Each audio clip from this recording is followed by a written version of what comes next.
The story really begins with a single phone call. It was late on a Wednesday evening, one of those nights when the city outside my apartment window felt endless, pulsing with neon and sirens and restless footsteps. I had just come back from work, still in my heels, still carrying the day's exhaustion in my shoulders. My phone buzzed on the counter, screen glowing with one word that made my heart skip. Mom. I stared at it for a moment longer than I should have. It's strange how something so ordinary, a call from your mother, can carry the weight of 1,000 unsaid things. I could have let it go to voicemail, pretended I was in the shower, asleep, anything. But I picked up. I always pick up. That's part of the problem, isn't it? "Claire, darling," she chirped, voice coated in that particular kind of sweetness I know too well. The sweetness that isn't natural, the kind that comes when she's dressing up something I won't like. "We should all get together. It's been far too long. I've made a reservation. This Saturday at Maison de Lune in Manhattan." Maison de Lune. My stomach twisted immediately. It wasn't the type of place we went for casual meals. No, this was an occasion restaurant. The kind with white tablecloths so stiff they crackled, chandeliers dripping with light like icicles, servers who glide rather than walk. The kind of place where even laughter feels too loud, like it has to pass through velvet curtains before it can be heard. I cleared my throat. "That sounds nice," I said cautiously. "What's the occasion?"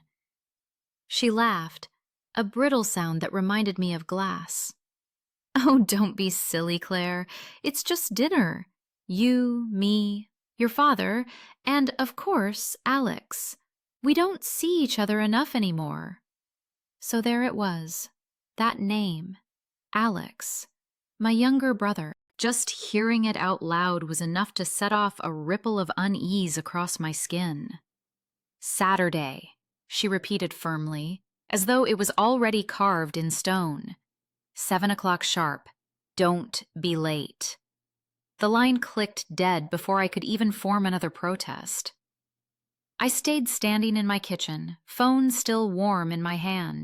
The hum of the refrigerator filled the silence, the only witness to the storm rising in my chest. Why Maison de Lune? Why now? Why all of us? I tried to push the questions aside, but they pressed harder the more I resisted. With my family, there is no such thing as just dinner. Every invitation has layers. Every cheerful tone conceals an agenda. My parents have always been skilled at that. Wrapping manipulation in fine paper, tying it with a ribbon, and calling it love. I walked to the window and looked out. Manhattan glittered back at me, alive in every direction, but I felt the opposite of alive. I felt trapped, like I had just been marked for something, as if a quiet net had been cast over me. I whispered to myself, "It's never just dinner." And though I couldn't name it yet, deep down I knew. I wasn't wrong. That night, sleep didn't come easily. I kept hearing my mother's tone, rehearsing it in my mind. That saccharine, practiced softness that always meant one thing. She wanted something. And if she wanted something, it usually meant I was expected to give it, whether or not I wanted to. I tossed and turned, sheets tangling around my legs. I imagined the table at Maison de Lune, imagined Alex smiling like a man who had already been handed the world on a silver platter. I imagined my father clearing his throat before delivering some judgment that had been scripted long before I walked into the room. The unease clung to me like smoke.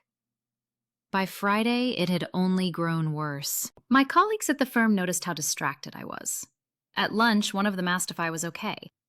I nodded, forced a smile, said it was just family stuff. The truth sounded too small and too enormous at the same time. How do you explain that your entire chest feels like a clenched fist because of a simple dinner reservation? Saturday arrived like a drumbeat.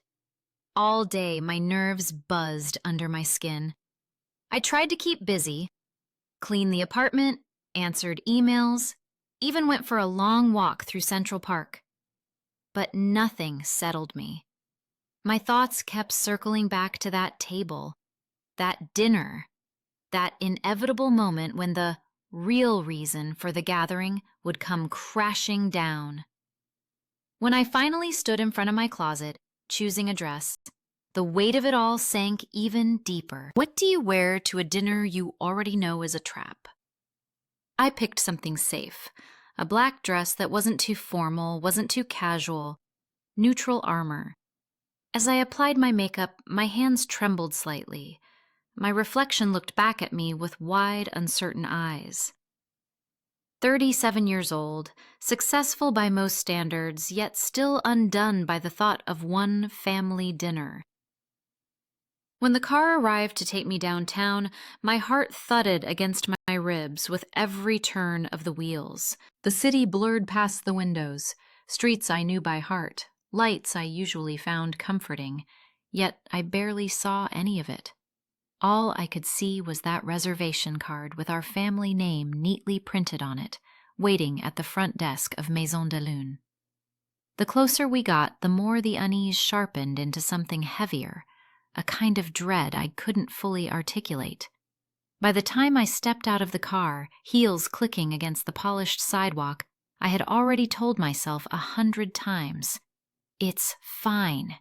It's just dinner. Don't overthink it." But even as I walked toward those golden doors, deep in my bones I knew, this night would not be just dinner.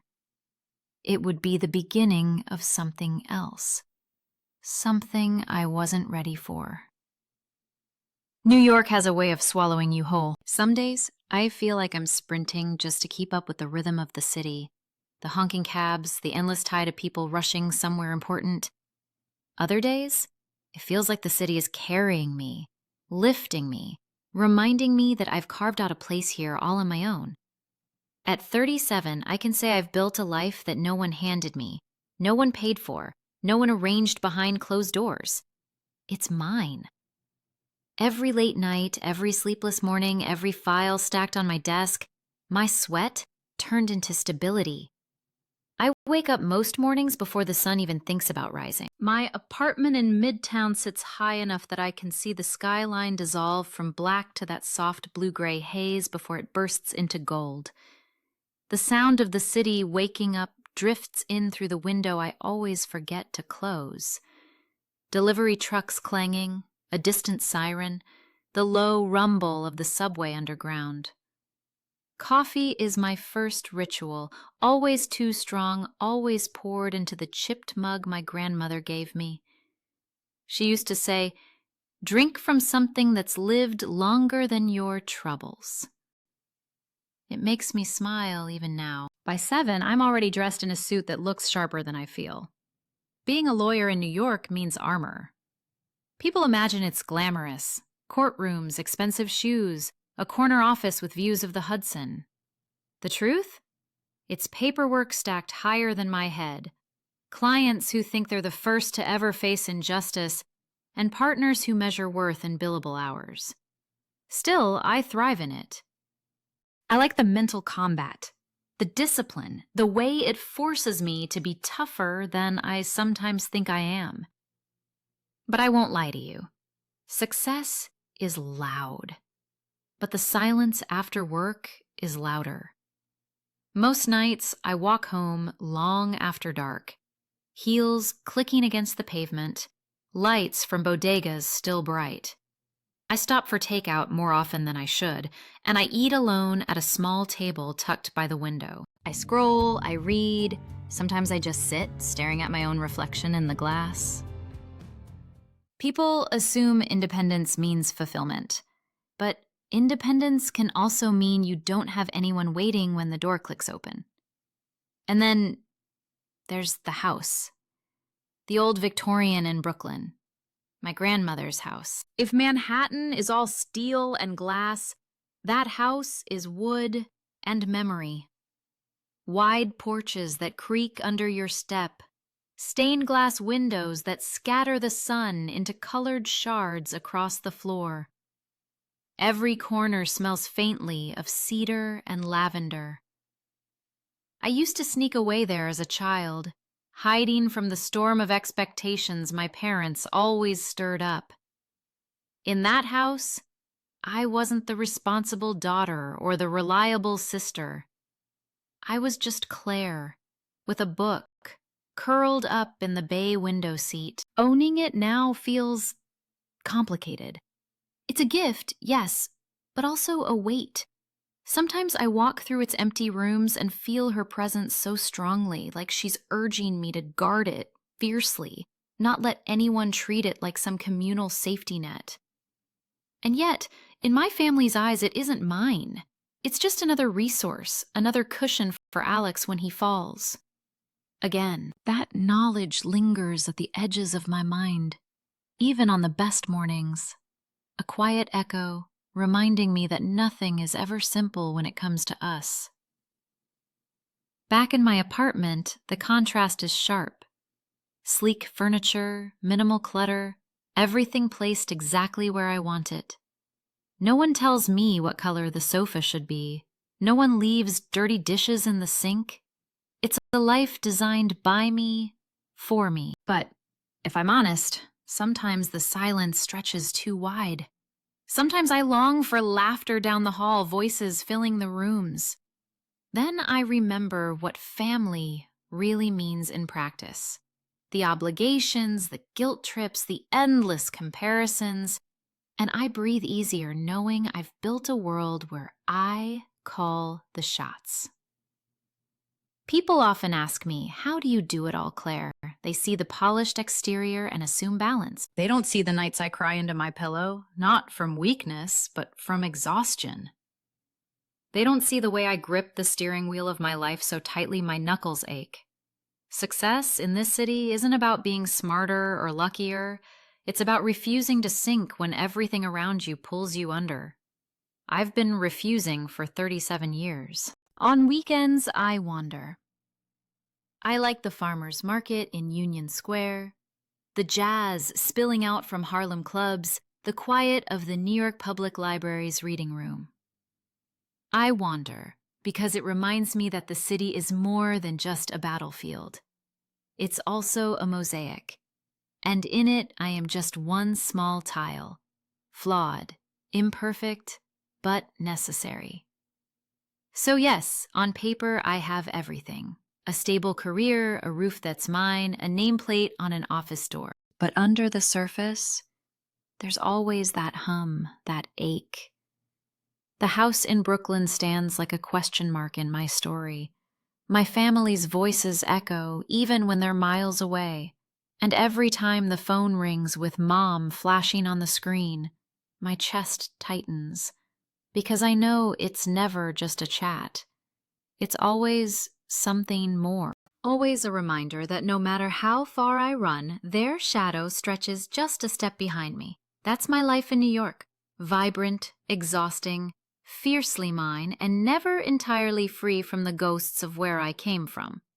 I grew up in a house where fairness was never the rule. It was a myth whispered about, but never practiced. From as early as I can remember, I was told, Claire, you're the strong one. You'll figure it out. And for a while I believed them. I thought maybe being the strong one was some kind of badge of honor, a crown I should be proud to wear. But looking back now, I realize it was nothing but a convenient excuse for my parents to pile responsibilities on me while giving my younger brother Alex the luxury of coasting through life. Alex and I are only 5 years apart, but those 5 years were enough to make me the experiment and him the golden child. When I was 10, I was already washing dishes, making my own school lunches, and babysitting cousins for pocket money. By the time I was 13, I was tutoring neighborhood kids just to save up for the things I wanted. Because my parents' answer was always, if you want it, work for it.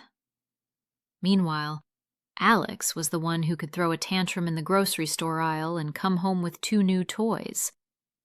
I can still picture it clearly, me sitting at the kitchen table, trying to finish my math homework under the yellow glare of that old hanging lamp, while Alex sat cross-legged on the floor surrounded by half-built Lego castles. Mom would come in, sigh at my slouched posture, and say, Claire, sit up straight. You have to set a good example. And then she'd glance at Alex, ruffle his hair, and coo, "Oh, honey, look at that imagination." He could get away with anything, while I had to carry the invisible weight of being the responsible one. And high school only made the gap wider. I had a part-time job at a bookstore, staying up past midnight to balance work, homework, and chores because college applications don't write themselves. And Alex, though, he quit every after-school activity he tried. Soccer lasted a month, guitar lessons 3 weeks, drama club maybe 2 rehearsals. Each time he quit, my parents would say, "He's just exploring. Don't push him." But if I'd even hinted at quitting, I'd have been lectured about commitment, perseverance, and grit. The unfairness was so blatant, it was almost theatrical. When I brought home straight A's, it was, "Well, of course, Claire. We expect nothing less." When Alex scraped by with C's, it was a family celebration. My parents would beam at him and say, "We're so proud. You're doing your best." His mediocrity was treated as triumph, while my achievements were simply the baseline. And it didn't stop at school. Money was another stage where the favoritism played out. I had to apply for scholarships, financial aid, even work 2 jobs through college to keep my tuition covered. Alex, on the other hand, got a fully financed ride from our parents. Not to an Ivy League, mind you, but to a mediocre private college he dropped out of after 2 years. And when he dropped out, instead of frustration or disappointment, my parents doubled down with, "It just wasn't the right fit. He'll find his path." Meanwhile, I was balancing case law textbooks with waitressing shifts, making sure the rent on my tiny apartment was always paid on time. There were moments, quiet ones, that hurt more than the loud unfairness. Like the time I overheard my mother whisper to her sister on the phone, "Claire doesn't need us. She's always been independent. But Alex, he needs our help. He's sensitive." Sensitive. That word became a shield for him, a get-out-of-jail-free card he used over and over again. By the time Alex hit his 20s, his sensitivity had morphed into irresponsibility. He hopped from one job to another, bartending here, dog walking there, never staying long enough to actually build anything. He racked up credit card debt, borrowed money from friends he never paid back, and still came home to our parents' open arms and checkbook. And me? I was in law school, exhausted, but pushing forward, because I had no backup plan. I was my own safety net. The contrast was brutal. At family dinners, the conversation always seemed to orbit around Alex, his latest big idea, his struggles, his dreams. My struggles? They weren't struggles at all. They were just life. If I dared to complain, I was met with a sharp, "Claire, you can handle it. You always have." As if my ability to endure meant I didn't deserve comfort, compassion, or even basic acknowledgement. And it was in those years that resentment began to crystallize, hard and sharp. I loved my brother, yes, but I couldn't ignore the reality. Every safety net, every cushion, every bailout that could have gone to push me forward was instead used to prop him up.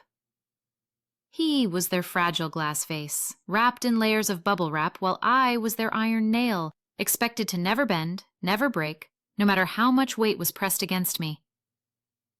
Now Alex is 32, and still calling our parents for a little help with rent.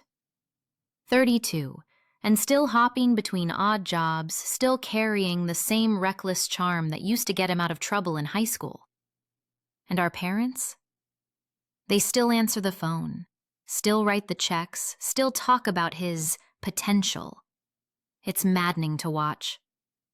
But what stings more is how blind they are to what it did to me. To this day, I can't shake the feeling that all those years of being the strong one have left me with scars no one even notices. They think strength means I never needed them. But the truth is, I did. I needed fairness. I needed acknowledgement. I needed to feel like I wasn't just the scaffolding holding up the family while Alex was the shining centerpiece. That's the backdrop, the uneven foundation on which every present conflict now rests. People ask me why I bristle, why I tense up at the mention of family gatherings, why I sound so defensive when Alex's name comes up.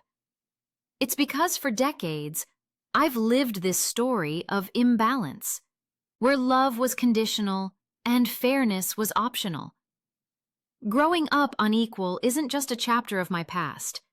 It's the script my family still follows, even now, even as adults. And it's the reason that dinner invitation felt less like a warm gesture and more like a warning. When I think of my grandmother, the very first thing that comes to mind isn't the house she left me, though that house carries her soul in every creak of the floorboards. It's her laugh, low, smoky, the kind of laugh that rolled through a room like a velvet ribbon and made you want to lean closer just to catch more of it. She wasn't the kind of grandmother who baked cookies or knitted scarves. She was the kind who carried a leather satchel full of notebooks, who could quote Baldwin and Morrison in the same breath, and who never apologized for taking up space. She was a journalist back in the 70s, when women reporters were still expected to fetch coffee rather than write headlines. But she never fetched coffee for anyone. She wrote with fire in her pen. Her articles, sharp, bold, unapologetic, burned through the pages of the local press and forced people to pay attention. I grew up hearing stories of her getting kicked out of council meetings because she asked the questions no one wanted to answer. She was the kind of woman who walked straight into the storm, notebook in hand, and came out drenched but undefeated. The house in Brooklyn was more than a home for her. It was a headquarters, a sanctuary, a library, a war room. Every wall was lined with shelves sagging under the weight of books. The dining table was always half buried under loose pages and coffee rings. Even the kitchen smelled faintly of printer's ink, as though the air itself carried her determination. When I was a child, I used to sit on the wide staircase and listen to her typing in the study upstairs. That rhythm, clack, pause, clack, clack, was like a heartbeat. I thought if I memorized the sound, maybe I could borrow some of her courage. To me, that house was freedom. Freedom from my parents' constant measuring stick. Freedom from the shadow of my brother's endless demands. Whenever the arguments at home got too sharp, I'd run to Brooklyn and hide out in her living room. She'd hand me a book instead of a lecture. She'd tell me, "Your voice matters, Claire. Don't you dare let anyone turn it into an echo." But to my parents, to Alex, the house was never a sanctuary. It was an asset. They looked at it and saw square footage, resale value, our family's future. They never saw the ink stains on the desk where she carved her legacy. They never smelled the layers of history in the old rugs. They never cared that her typewriter was still sitting on the study table, ribbon dried out but keys ready to be pressed again. When she passed, I felt the ground drop out from under me. I'd lost my anchor, but the lawyer's letter, naming me as the sole heir, was the rope that pulled me back up. For once, it wasn't Alex. For once, I wasn't the afterthought. She chose me. She chose me because she knew I'd treat the house as more than brick and plaster. She trusted me to carry the weight of her spirit, not just her property. I remember the first night I stayed there after her funeral. The house groaned in the dark like it was mourning too. I walked through the rooms barefoot, touching the frames, the books, the worn wood. I sat in her study, turned on the lamp with its green glass shade, and placed my fingers on her typewriter. The keys were cool. almost cold. I didn't type anything that night, but I imagined her beside me, leaning over my shoulder, whispering, "Write it, Claire. Don't let them silence you." To me, that inheritance wasn't negotiable. It wasn't something to be carved up, parceled out, or shared like leftover pie at Thanksgiving. It was sacred. It was my grandmother handing me the torch she carried for decades and trusting me to keep it burning. And yet, every conversation with my family made it clear they didn't see it that way. To them, it was our family house. My father once called it the Williams estate, as if it had ever belonged to anyone but her. My mother referred to it as a resource we should all benefit from. Alex joked about turning the attic into his creative loft, though I'd never seen him create anything but unpaid bills. They treated her legacy like a bank account they could withdraw from at will. That's the divide that haunts me even now. For me, every peeling wallpaper strip, every drafty window was a story, a piece of her. For them, it was an inconvenience, or worse, a potential profit. I couldn't explain to them that the cracked tiles in the foyer reminded me of the day she taught me how to ride a bike, right there in that hallway because it was raining outside, or that the old oak tree in the yard still carried the nail where she hung a swing for me. How could I make them understand that some walls carry voices, that some houses breathe? Whenever I thought about that house, I thought about her fire, her unyielding voice, her refusal to bow down. And whenever I thought about my family's view of it, I felt that fire flare up inside me too. This wasn't just property. It was principle. It was the line in the sand she had drawn, and now it was mine to protect. So when people later wondered why I stood my ground, why I made the choices I made, the answer was simple. Because my grandmother's legacy wasn't for sale. Not to my parents, not to Alex, not to anyone. It was a gift placed carefully in my hands, and I wasn't about to let anyone strip it away. I remember the first moment I stepped into the restaurant that night. It was one of those Italian places in Midtown that tried too hard to look both rustic and luxurious at the same time. Warm golden lights, chandeliers dripping with crystal, brick walls framed with polished mirrors. The kind of place where you hear the clink of wine glasses before you even notice the soft piano in the background. On any other evening, I might have called it beautiful. But that night, all I felt was a pit opening in my stomach. I walked in wearing my best attempt at calm, my heels tapping against the polished floor, every sound echoing like a warning bell. The maitre d' greeted me with a polite smile and a question in that rehearsed velvet tone. "Do you have a reservation?" I almost wanted to say no and walk right out, but of course, my mother had planned this evening meticulously. She had picked the spot, made the booking, and even texted me the dress code. "Something elegant, darling." So I nodded, gave my last name, and let them lead me deeper inside, toward a table that already radiated a familiar tension. There they were, my parents, seated like royalty at the round table draped in white linen, and across from them, Alex, with that half-smile that had always gotten him out of trouble. They looked up at me as though the play had begun and I was late to my cue. My mother raised her hand in that effortless wave she uses when she wants to pretend everything is perfect. My father barely nodded. Alex leaned back, spreading his arms on the chair as though he owned the place. I took the empty seat. The napkin was folded into a perfect triangle, perched like a challenge on the plate.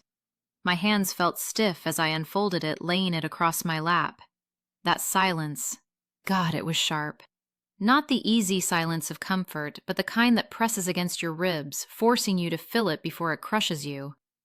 My mother, ever the orchestrator, broke it first. "Claire, you look lovely tonight," she said, her voice too bright, too rehearsed. Compliment as a prelude, I knew the game. I smiled politely, thanked her, and reached for the water glass, needing something to ground me. The waiter came, reciting specials in a melodic accent, but my mind barely registered the words. I ordered something at random, pasta, I think, and as the menus closed, the table settled into that fragile stage between casual conversation and whatever storm was waiting. The small talk began. My father mentioned a colleague who had just retired. My mother mused about a new gallery exhibit she wanted to see, and Alex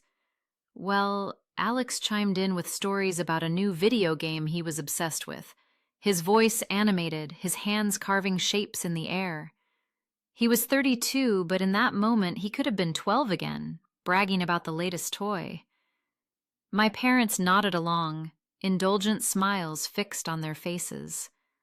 I sat there, adding polite laughter in the right places, my chest tight. It was surreal, like watching a carefully staged play where I didn't know my lines. Every word, every gesture from them was too polished, too careful, as if they were all waiting for some grand reveal. And I felt it building. That sense that the air was thick was something unsaid. My mother's eyes flit toward Alex every so often, her lips pressed tight as if she were holding back a secret. My father kept clearing his throat, fiddling with his watch strap. Even Alex seemed too relaxed. His grin stretched a little wider than usual, his foot tapping beneath the table in a restless rhythm. The waiter poured wine, the ruby liquid catching the light like blood and crystal.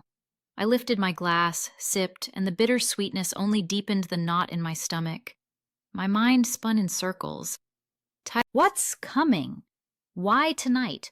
Why here, in this glittering place where strangers laughed over tiramisu at the next table? Every smile from my mother felt like a signal. Every sigh from my father like a countdown. And Alex, his voice kept bouncing off the walls, louder, brighter, more self-assured. He was enjoying this too much. I kept scanning the table, memorizing every flicker of movement, every glance exchanged when they thought I wasn't looking. The more they smiled, the colder I felt. Beneath the laughter, beneath the polished silverware, there was a script unfolding, and I wasn't in on it. I tried to ground myself in details. The smell of roasted garlic drifting from the kitchen, the soft hum of jazz weaving through the air, the velvet of the chair against the back of my legs, but nothing could shake the sense that I was standing on a fault line about to split open. It was in the pauses, in the way my mother asked about my week but didn't really listen to my answer, and how my father raised his glass to toast, to family, but his eyes darted toward Alex as though the word belonged more to him than to me. Something was coming. I could feel it in my bones, the way animals sense a storm before the clouds roll in. And in that moment, sitting under golden lights with wine staining my lips, I realized this dinner wasn't about food, or catching up, or even family. It was about the house. I didn't know yet how they would say it, or who would break the silence first, but the truth hovered there, heavy and inevitable, waiting for its cue.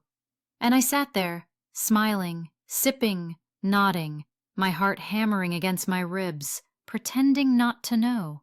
Pretending, just long enough, until they decided to lay their cards on the table. The waiter had just refilled our water glasses when the conversation slipped into that familiar, shallow rhythm my family knew so well. I could almost predict the order of topics before they even opened their mouths, like a script we'd rehearsed too many times. My father started with the weather, of course. He always did. "Strange spring this year," he said, adjusting his tie even though no one was looking at him. "One day it's warm, next day it's freezing." I smiled politely, but my mind drifted. I had already checked the forecast this morning.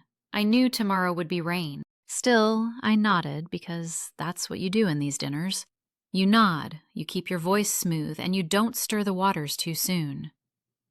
My mother chimed in next, leaning forward like she was sharing something important. "Oh, I watched that movie you recommended, Alex. The one with the detectives in Boston. Such a clever plot." She beamed at my brother as though he had written the screenplay himself. Alex shrugged modestly, basking in the attention. His shirt was half-tucked, his hair styled with more gel than care. But to them, he was brilliant just for suggesting a Netflix title. Yeah, good, right? I thought the ending was wild. I sipped my wine slowly, the glass cool against my lips, and thought of the countless films I'd recommended over the years that no one in this family had ever bothered to watch. It was a small thing, but small things pile up. They turn into the heavy silence sitting between your ribs. Then, as if on cue, my mother turned her gaze to me. "Claire, work must be exhausting. Always those long hours, hmm?" Her tone had that edge, half admiration, half accusation. I placed my glass down carefully. "It keeps me busy," I answered, keeping my voice even. I didn't add that I had just closed a major case last week, one that colleagues congratulated me on, one that reminded me I was damn good at what I do. If I mentioned it, it would be dismissed as bragging. But Alex? He leaned back in his chair and smirked. "I've been working too, you know. Picked up some shifts at that bar downtown. It's not permanent, but hey, it's something." And there it was. The applause, the smiles, the subtle nods of approval. My father raised his glass as if this part-time gig was evidence of his son's transformation. "Good for you, Alex. Finally stepping up. We're proud of you." Proud. That word stung more than I wanted to admit. I forced my face into what I hoped was a neutral expression, but inside my thoughts rattled like coins in a tin can. For years I had carried the weight of proving myself, of earning my place, of showing I could survive without their safety nets. Meanwhile, Alex stumbled from one job to another, leaving behind debts, excuses, and a trail of indulgence, and still, he was the one who received their open praise. "Your sister's always been so driven," my mother added, turning to me again, as if to balance the scales. But her smile wasn't warm. It was tight, rehearsed, almost obligatory. "We don't worry about you, Claire. You're solid, reliable." There it was again, that backhanded compliment dressed up as reassurance.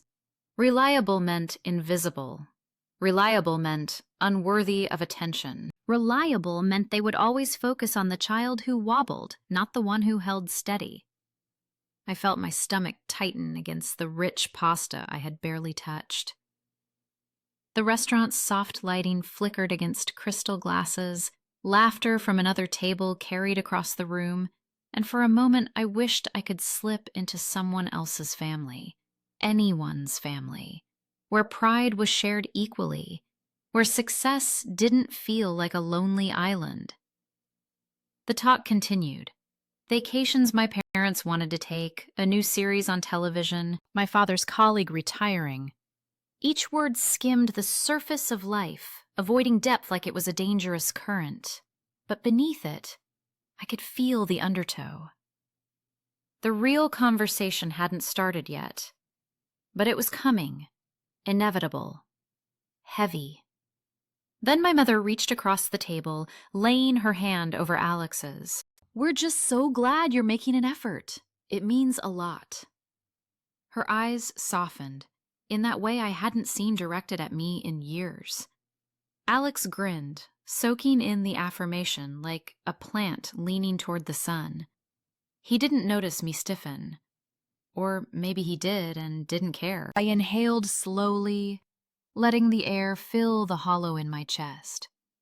The bitterness of the wine lingered on my tongue, sharp and lingering like the words I kept swallowing. I could feel the audience, if there had been one, leaning closer, waiting for me to snap, to call it out, to say, "Don't you see the double standard?" But I didn't. Not yet. Because this was just the small talk. The warm-up act before the main performance. And if years of being in this family had taught me anything, it was that the soft praise for Alex was not the end. It was the prelude. I watched them laugh at one of his jokes, shallow and silly, but enough to spark genuine delight from my parents. And I sat there, holding my fork like a prop, thinking, if this is how they act over a movie recommendation and a bar shift, what will they say when the real subject surfaces? That thought curled in my stomach like smoke. I glanced at Alex, who was swirling his glass dramatically, enjoying his spotlight. He caught my eye, grinned, and winked, as though we were in on a secret together. But we weren't, not at all. And as the plates were cleared for the next course, I felt the ground shift ever so slightly under the table. The chatter, the weather talk, the movie reviews, they were nothing but scaffolding. The real weight was waiting, poised above us, ready to drop. I straightened in my chair. My smile stayed fixed, but my pulse quickened. This was only the beginning. It happened in the smallest, most ordinary way, like a chair scraping across the floor, that grating sound you don't expect but can't ignore. One second we were talking about Alex's latest big opportunity, some vague consulting job he had stumbled into, and the next, the conversation tilted. My mother leaned forward, her voice soft but calculated, and she asked, "So, Claire, have you moved into your grandmother's house yet?"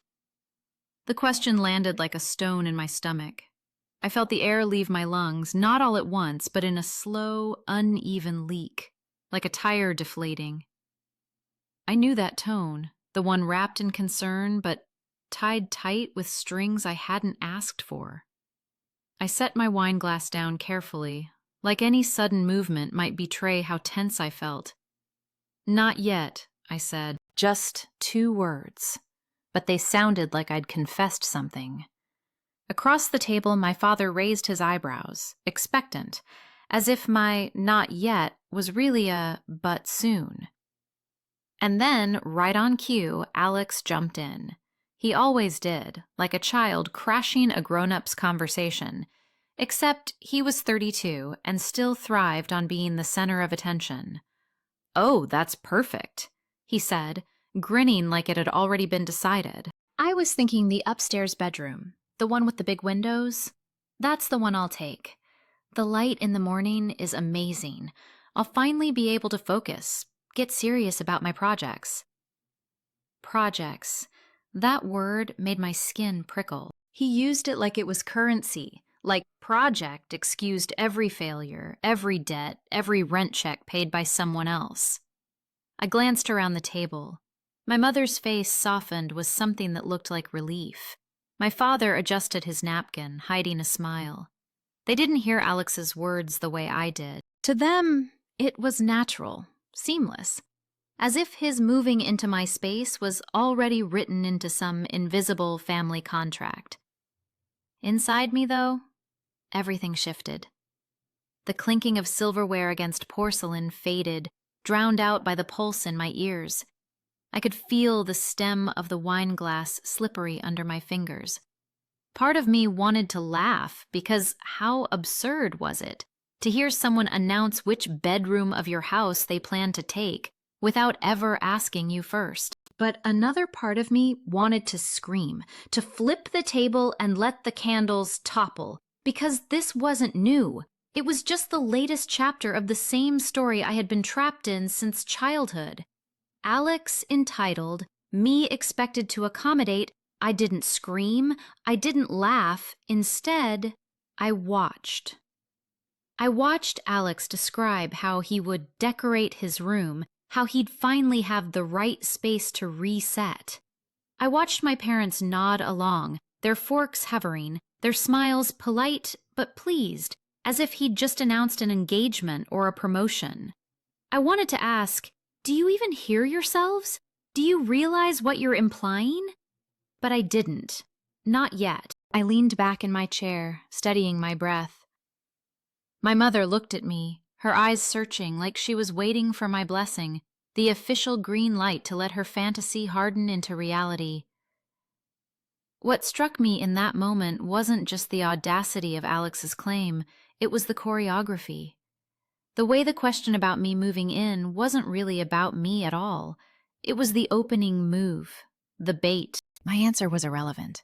This was a staged performance, one where I was meant to play the part of the dutiful sister who made room. And there it was, the shift.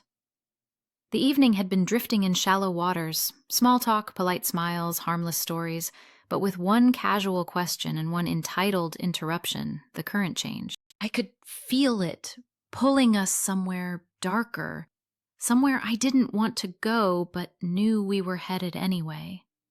The rest of the table kept moving. My mother passed the bread basket, my father asked about the wine, Alex kept on about his room. And on the surface it looked like any family dinner, but under the table my hands were clenched so tight my nails bit into my palms. Something had been set in motion, and no one else seemed to realize it but me. I stared at Alex, still painting pictures of curtains and paint colors, like a child planning his dream treehouse. He was so sure that the world bent for him, that everyone else would pick up the pieces he dropped. And my parents, God, the way they smiled. It was the same smile I'd seen my whole life, the one that said, "Of course, Alex, whatever you need. Don't worry, Claire will manage." But I wasn't sure anymore. As Alex's voice carried across the table, I took a slow sip of my wine, letting the burn steady me. I didn't know what words would come out of me later, or how far this would spiral, but I knew this. Something inside me had clicked into place. They thought this dinner was theirs to direct, theirs to script, but for the first time in years, I felt the beginnings of my own script, rising like a storm just over the horizon. The night had shifted, and so had I. I didn't expect her to follow me. I thought I'd have a few moments alone in the bathroom. Just me, the mirror, and the echo of clinking glasses from the dining room. I needed air. I needed space. The tension at the table had already been thick enough to choke on, and I wanted to breathe before I walked back into that circus. But then, as the door creaked open, my mother slipped in behind me, her perfume arriving before her words. "Claire," she whispered, closing the door softly as though we were sharing a secret. I didn't turn around right away. I kept my eyes on the mirror, watching her reflection hover behind mine. She looked smaller in there, less imposing, like a ghost of the woman who had always managed to control a room without raising her voice. "You know your brother needs a place to stay," she began, tone even, practiced, the way she spoke when she'd already decided what the answer should be. There it was, the thing I'd been bracing for since the phone call inviting me to dinner. The thing that tied a knot in my stomach as soon as I saw the name of the restaurant on the reservation. It wasn't just dinner. It was an ambush wrapped in white tablecloths and wine lists. I let out a breath I hadn't realized I was holding. "Mom," my voice cracked, just a little, betraying the storm inside me. "He's struggling, Claire. You've seen it. The jobs that don't stick, the debts. He needs family right now." Her hand found my arm, warm, insistent. "And you, out of all of us, you have the means, the space, the stability." The words weren't knives. They were chains, links of guilt clinking together, wrapping around me. I had heard this melody before. Different notes, same refrain. He needs, you provide.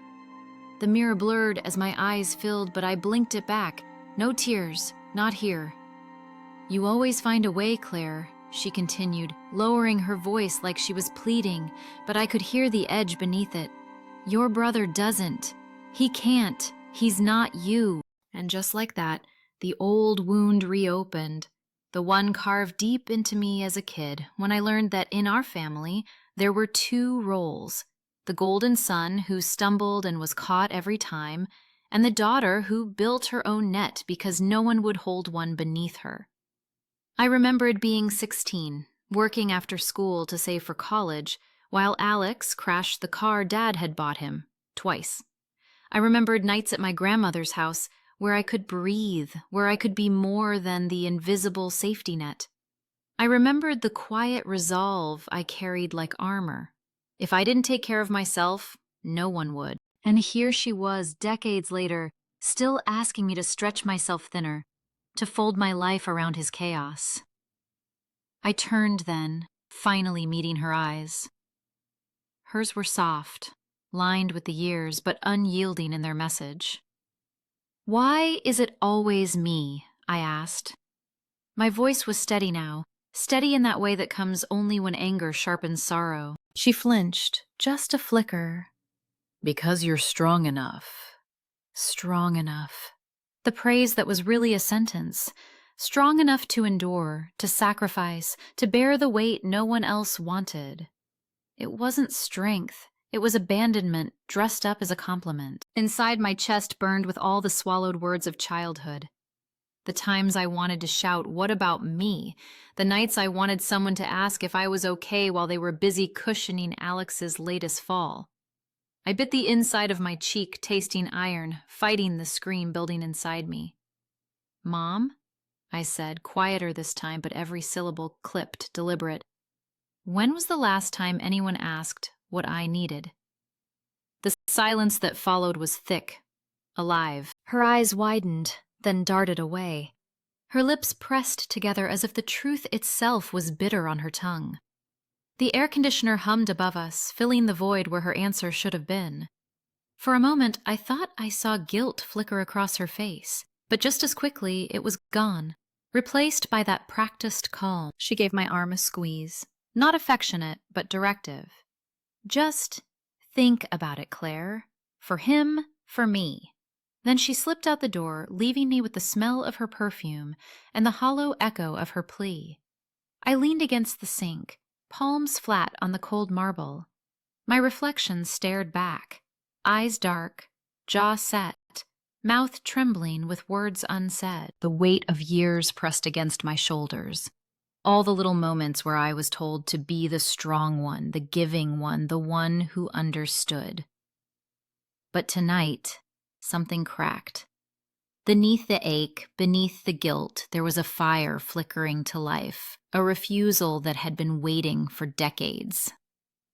I stayed there for a long minute, listening to the muffled laughter from the dining room, the clinking of forks and glasses. The world outside kept spinning, unaware that in this tiled room, a daughter was silently deciding she wouldn't play her role anymore. I straightened, wiped the corner of my eye, and whispered to my reflection, "Not this time." Then I opened the door and walked back into the storm. The clinking of glasses had settled into a steady hum, like background static. Forks scraped china, waiters moved in and out with polished ease, and yet I couldn't shake the prickle at the back of my neck. I sat there, smiling when I had to, nodding at whatever hollow pleasantries floated across the table. But inside, I felt the tightening of something about to snap. I've known my family long enough to recognize when silence is just a disguise for what's waiting underneath. And then it came. Alex cleared his throat. Not loudly, but with that theatrical pause that dragged all attention toward him. He leaned back in his chair like a man about to deliver some triumphant speech. His fingers still stained faintly with nicotine, though he swore he had quit. He smirked, swirling his wineglass, eyes darting between me and our parents like he'd rehearsed this moment. "I have some good news," he began, his voice loud enough to hush the table beside ours. "Next week, I'll be moving in with Clare." For a second, I thought I had misheard. The words hung there, absurd, dangling in the air like a chandelier about to fall. My forks stopped midair, pasta cooling on the prongs, the room blurred. I swear even the waiter froze, tray in hand, unsure if he should keep walking. He said it so casually, like he was announcing a weekend trip or a new Netflix subscription. But his chest puffed out, proud, as though claiming space in my life was an achievement worth applause. My mother's hand flew to her chest, eyes brightening. "Oh, Alex, darling, that's wonderful," she gushed, her voice dripping with relief. "See, I knew this would work out. Claire's house has always been perfect for family." I sat there, rigid, every muscle locked, watching the ripple of satisfaction spread across their faces. My father nodded with approval, lifting his glass as though to toast. "Finally," he said, "a practical solution." They didn't even glance at me. Not once. Not to ask, not to check, not to consider if the person whose life was being rearranged might want to say something. It was as if my existence ended at the edge of my plate. I felt the heat rising in my chest, not the flush of embarrassment, but the burn of fury trying to break free. My pulse thundered in my ears. Still, I held my tongue. Not yet. Not here. Alex leaned in, grinning, enjoying the performance. "I'll take the back bedroom. It's bigger, you know? Perfect for me. I can set up my studio there. It's been too long since I had space for my music." His studio, a jumble of borrowed speakers, cables he never returned, and half-written songs he never finished. He made it sound like some noble pursuit, when really it was just another excuse to drift, another way to suck up resources without ever standing on his own 2 feet. My mother chimed in again, her tone so sweet it curdled. "And it'll be good for both of you. Claire, you've been alone too long. This way you'll have company. And Alex can get back on his feet. Family should stick together. The family should stick together." The words stabbed deeper than I expected. Where was that mantra when I was 18, hauling boxes into a shoebox apartment because independence builds character? Where was it when I scraped together tuition while Alex was handed check after check? Where was this loyalty when I was drowning, alone? I could feel my nails digging crescents into my palm beneath the tablecloth. I forced a breath, trying to slow the storm building inside me. I looked at Alex, his smug little smile, his confidence that this had already been decided, already settled, as though I was just a detail to be managed. He leaned back, folding his arms with a satisfied nod. "So it's settled then. Next week, I'll bring my stuff over.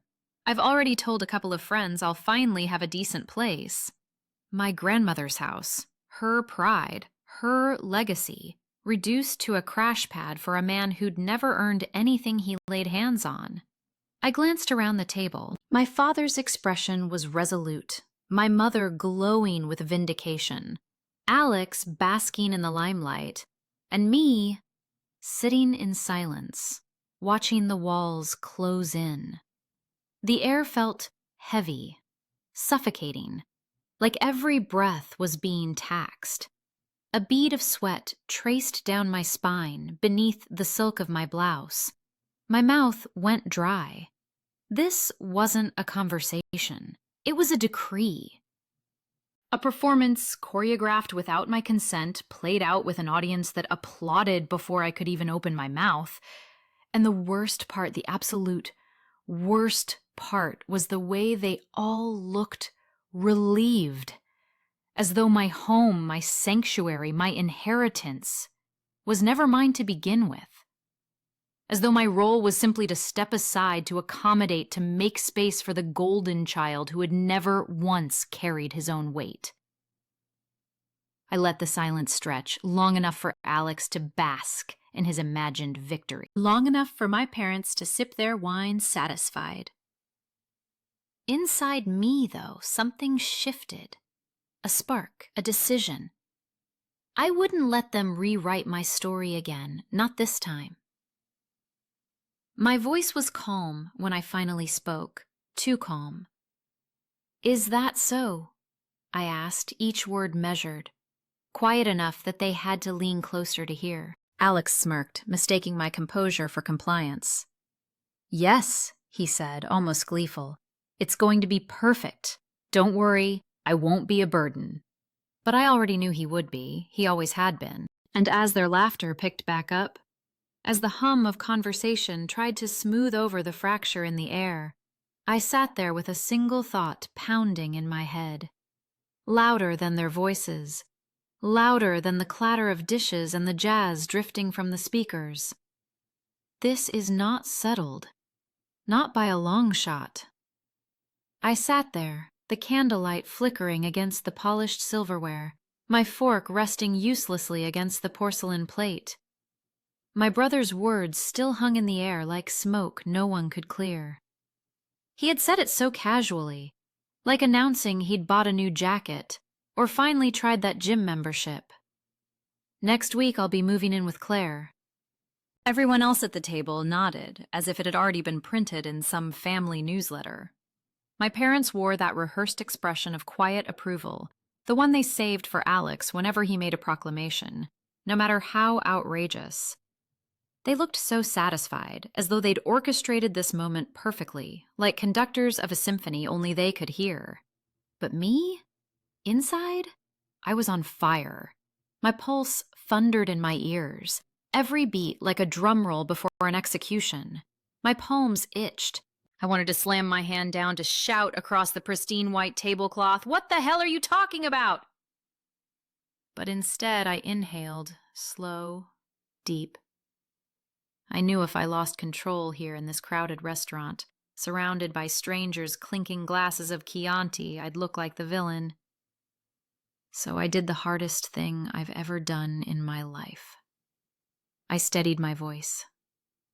I leaned back in my chair, forced my lips into a calm, almost polite line, and I asked, "Who exactly decided that?"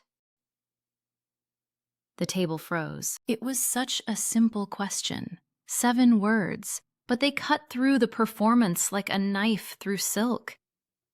My mother's smile faltered. My father's eyes darted away, searching for the waiter as if he might rescue them. Alex shifted uncomfortably, the confidence from his announcement dissolving into a smirk that looked more like a grimace. "Claire, sweetheart," my mother started, her tone dipped in honey but cracking underneath. "We just thought it would be a natural solution. You've got that big place all to yourself now. Alex needs some stability, and family supports family." I kept my gaze steady, calm, too calm. "We? You all decided this together?" My father cleared his throat, took a sip of water he didn't need. "Your mother and I discussed it. Alex needs a chance to get back on his feet. You've always been so independent, Claire. You can handle it." There it was again. That word, independent. Their favorite word for me. The word that was really a weapon. It meant, you don't get help. You don't get comfort. You don't get consideration. Independent meant they could pile more weight on me, because surely I'd find a way to carry it. Alex leaned forward, elbows on the table like a teenager about to argue his curfew. "Come on, Claire. It makes sense. The house is too big for you alone. You know I'll pitch in when I can. It'll be fun like old times." Old times, I almost laughed. The old times he remembered were summers where he lazed around playing video games while I scrubbed dishes, folded laundry, and begged for quiet so I could study for finals. The old times when every responsibility fell on me because my parents swore he just needed more time. But I didn't laugh. I tilted my head, sipped my wine, and let the silence grow so thick you could almost hear it pulse. Every eye was on me, waiting for me to explode or concede. "I see," I finally said, my voice calm, too measured to be mistaken for agreement. "So this was planned, without me." My mother reached across the table, her manicured nails grazing the stem of my glass. "Darling, don't make this harder than it is. You're always so reasonable. That's why we knew you'd understand." Reasonable, independent, understanding. Words that in my family were synonyms for silent, compliant, expendable. I let her hand hover there, ignored it, and asked again, more pointed this time. "Who decided this? Who thought they had the right to make that choice for me?" The air crackled. My father straightened his tie, though it didn't need straightening. Alex muttered, "It's not a big deal, Claire. You're overreacting."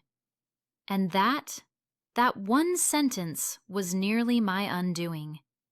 My chest tightened, anger rose like bile. Overreacting. The word men use to dismiss women, the word families use to erase your pain, the word that told me I was unreasonable for daring to object to being trampled. But I didn't let it spill. Not yet. I wanted them to sit in their own discomfort, to feel the weight of what they were asking of me. So I smiled. Calm, controlled. My voice didn't waver when I said, I just want to be absolutely clear. Did anyone ask me what I wanted? Silence. Just the clinking of dishes from other tables, the low hum of a violin track piped through the restaurant speakers. My family, the people who had known me for 37 years, sat mute. Not one of them had thought to ask. And in that silence, I felt something shift. Not just in me, but in them. My mother's lips pressed thin. My father's hand tapped the tablecloth, restless. Alex's face darkened, but behind his indignation there was the smallest flicker of doubt. I didn't fill the silence for them. I let it stretch, let it choke the air, because for once, they were the ones scrambling to justify themselves. For once, I wasn't the one explaining, apologizing, shrinking. I folded my napkin slowly, deliberately, laid it across my plate, and repeated, softer now, but sharp as glass, who decided this? No one answered. And that was answer enough. I could feel the tension in the air before I even opened my mouth. The kind of tension you can almost taste, metallic and bitter like blood in the back of your throat. My family sat around that glossy mahogany table, forks tapping against porcelain plates, glasses clinking with an almost theatrical cheer. But under all that noise, there was silence. A silence pressing on my chest, daring me to say what I had been holding inside. My brother Alex still wore that smug little half-smile, the one he used whenever he thought he had won. He leaned back in his chair, arms crossed, like a king waiting for his servants to acknowledge his new kingdom. My parents sat on either side of him, nodding, reinforcing his illusion. They had just listened to him declare with no hesitation that he was moving into my house. Our grandmother's house. The house I had spent months mourning over before finally letting go. And in their world, his declaration was not absurd, not entitled, not outrageous. It was simply fact. But here's the thing. That house no longer existed as they thought it did. I let the pause stretch longer than was polite. I sipped my wine, set the glass down carefully, and finally looked at each of them in turn. My mother's eyes were expectant. My father's slightly narrowed as if waiting for resistance. Alex practically glowing with anticipation. I let the weight of the moment build, because I needed them to feel it. And then, very calmly, I said the words that detonated everything. I sold the house last week. Silence. The kind that falls like an iron curtain. Every fork froze halfway to a mouth. Every hand stopped mid-gesture. My mother's jaw dropped slightly, her lipstick smudging against the rim of her glass. My father's eyes widened as though he'd been slapped. And Alex, my golden boy brother, lost the color in his face so quickly it was almost comical. He blinked at me, once, twice, like maybe he'd misheard. You... what? He finally stammered, his voice cracking at the edges. I sold it, I repeated, this time with more clarity, more force. The papers are signed. It's done. The sound that escaped Alex's throat was something between a laugh and a choke. He slammed his palm against the table so hard that the silverware jumped. You can't be serious. You had no right. That was Grandma's house. I leaned forward just slightly, my voice steady but cutting through his panic like glass. Yes, it was Grandma's house. And she left it to me. Not to us. Not to you. To me. And I made the decision that was best for my life. My father tried to regain his composure, adjusting his tie, clearing his throat as though authority could be summoned back with a single sound. "Claire," he said in that slow, measured tone he always used when he wanted me to feel small. "You should have consulted us. This was a family matter. You don't just sell something like that without considering your brother's future." My laugh came out sharper than I intended. My brother's future? Are you hearing yourself? Alex is 32 years old. His future is not my responsibility. It never was. Alex's face twisted, his smugness collapsing into fury. "You selfish bitch," he spat. "You knew I needed that house. You knew I had plans. I already told my friends I'd be moving in. His voice cracked again, and for a moment he looked like a child denied his toy. The other diners around us had started to notice the scene. A woman at the next table leaned in with wide eyes, pretending to be fascinated by her pasta while clearly eavesdropping. Somewhere behind us, a waiter paused mid-step, tray trembling slightly in his hands. The room had gone quieter, the clinking and chatter subdued under the weight of our drama. My mother reached across the table, her manicured hand trembling as it hovered near mine. "Claire, darling," she whispered, though her voice carried. "You can undo this, can't you? Tell me this isn't final. We can talk to the buyers, maybe offer them more money." "It's final," I cut in, not cruelly, but firmly. "I closed the deal. The new owners already have the keys. It's not my house anymore. And it never, ever was Alex's." The tears welled in my mother's eyes, and my father sat rigid, fists clenched on the tablecloth. Alex, meanwhile, looked like he might explode. His face was crimson, veins standing out on his neck, his breathing sharp and uneven. "You've ruined everything," he hissed. "Everything. You've ruined me." And that was the moment, right then, that I realized how absurd it all was. That house was never his salvation, never his right. It was just another crutch, another piece of the world he expected everyone else to hand him. And for the first time in my life, I wasn't handing it over. I let the silence stretch again, watching them drown in it. Then I spoke, my voice calm, almost gentle. "No, Alex, I didn't ruin you. I just stopped saving you. There's a difference." He shot up from his chair, the legs screeching across the polished floor, his napkin tumbling to the ground like a white flag he'd never raise willingly. People stared openly now, forks suspended in midair. My father barked his name, but Alex was beyond hearing. His fists were balled, his eyes wild, as though he wanted to flip the table right then and there. I didn't flinch. I held his gaze. I let him see that, for once, he had no leverage, no backup plan, no house waiting to swallow him whole. And deep down, behind the chaos, I felt it. Relief. Not giddy, not triumphant, just clean, sharp relief, like taking off a weight I had carried for far too long. The house was gone, and with it, the hold they thought they had over me.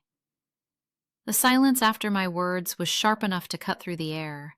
I could almost hear the clink of silverware stilling in midair, forks abandoned, glasses half raised. For a heartbeat, no one moved. And then, like a dam giving way, the room flooded with noise. My mother's voice came first, shrill and tight. "Claire! How could you do this to us? To your own family?" She didn't look at me like I was her daughter anymore, more like I was a stranger who had barged in and flipped the table.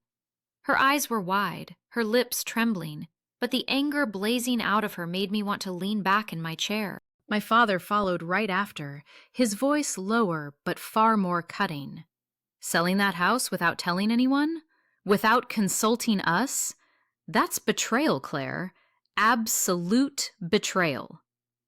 The word betrayal cracked across the table like a whip, and I felt it lash against my skin.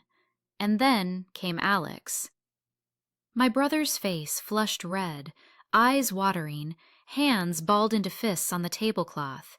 He let out a laugh that was more of a sob. Are you kidding me? You just sold it? Like that? Without even asking me if I needed it? His voice cracked, and for a moment I saw the little boy he used to be, the one who could cry and always get rescued. Except now he wasn't 5, he was 32, and his tantrum wasn't cute anymore. I didn't answer right away. I just sat there, feeling the weight of their words pressing down, waiting to see how far they'd go. My mother leaned forward, her hands gripping the edge of the table. That house belonged to this family, to all of us. Do you know how many memories are tied to it? Do you know what you've taken away? I almost wanted to laugh. Memories? She hadn't stepped foot in that house in years, not since my grandmother's funeral. To her, those memories were convenient currency, Something she could cash in now to guilt me. Alex slammed his palm against the table, rattling the glasses. You think you're better than us, don't you? You think just because you live in Manhattan, you get to play God with everything? That house was supposed to be mine, Claire. It was supposed to give me a chance. His voice broke again, and he shoved his chair back, pacing beside the table. Other diners were turning now, some stealing glances, some staring openly. My father cleared his throat, as if embarrassed by the scene. But instead of calming things down, he made it worse. You need to make this right, he said firmly. If the house is gone, then you need to share the money. At least half of it belongs to your brother. That's fair. Fair. The word hung in the air, so absurd I nearly choked on it. For 37 years, I've been told to take care of myself, to stand on my own. Alex, meanwhile, had been carried like fragile glass, bailed out of debt after debt, shielded from every consequence. And now, suddenly, fairness meant slicing apart the one thing I had chosen for myself. I could feel the heat rising in my chest, but I swallowed it down. Not yet. Not here.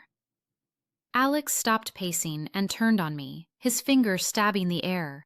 You owe me, Claire. You owe this family. You've always owed us. You wouldn't even have that house if it weren't for Grandma, and she wanted it to stay in the family. You stole it. You stole from me. The word stole hit differently. It was reckless, desperate. His voice cracked as he shouted it, and his face crumpled. He collapsed back into his chair, covering his face with his hands, shoulders shaking. To anyone else, it might have looked like grief. To me, it was performance. The same show he'd been putting on since we were children. Cry hard enough, and someone would swoop in to fix it. And right on cue, my mother's hand was on his back, rubbing in circles. Shh, it's okay, sweetheart. We'll figure this out. Your sister just made a mistake. She'll come to her senses. Her eyes snapped back to me, hard and expectant. Won't you, Claire? You'll make this right. You'll give him what's his.